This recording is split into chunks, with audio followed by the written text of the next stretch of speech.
Lumapit ako sa'yo ng sugatan, may pasan na hindi ko na kayanin. Hiniling ko, Panginoon, na alisin, ngunit tinig mo'y aking dininig.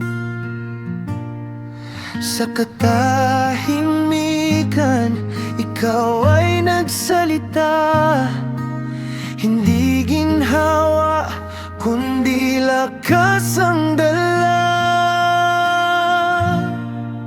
Sapat ang iyong biyaya sa aking hina, lakas mo'y buhay kapag ako'y wala na.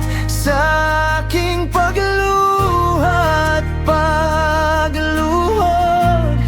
kapangyarihan mo'y aking masusunod. Hindi ako magmamapuri sa aking kaya, kundi sa lakas mong di kailanman mawawala.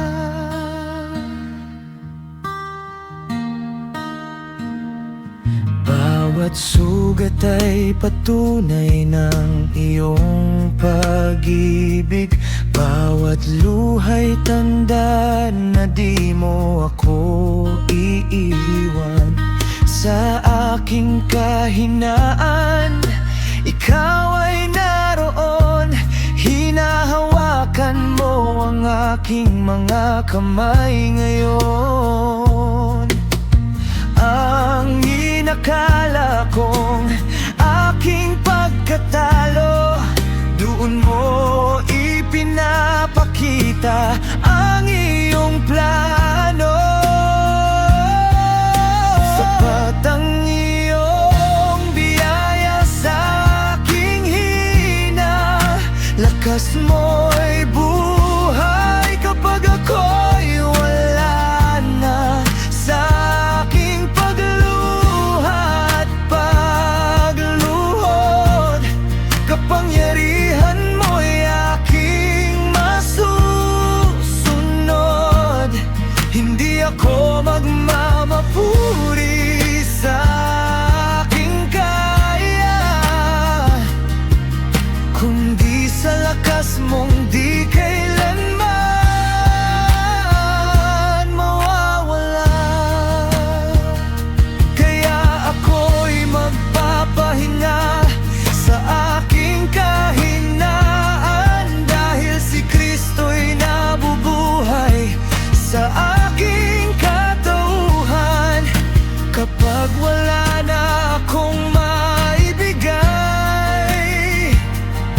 ikaw pa rin ang lahat ng aking buhay. Sapat ang iyong biyaya sa aking hina, sa aking kahinaan, lakas mo'y makita. Ako'y magagalak kahit ako'y mahina, dahil kapangyarihan mo'y sumasakop sa akin na. Sapat ang iyong biyaya magpakailanman. Ako'y malakas dahil ikaw ang aking sandigan.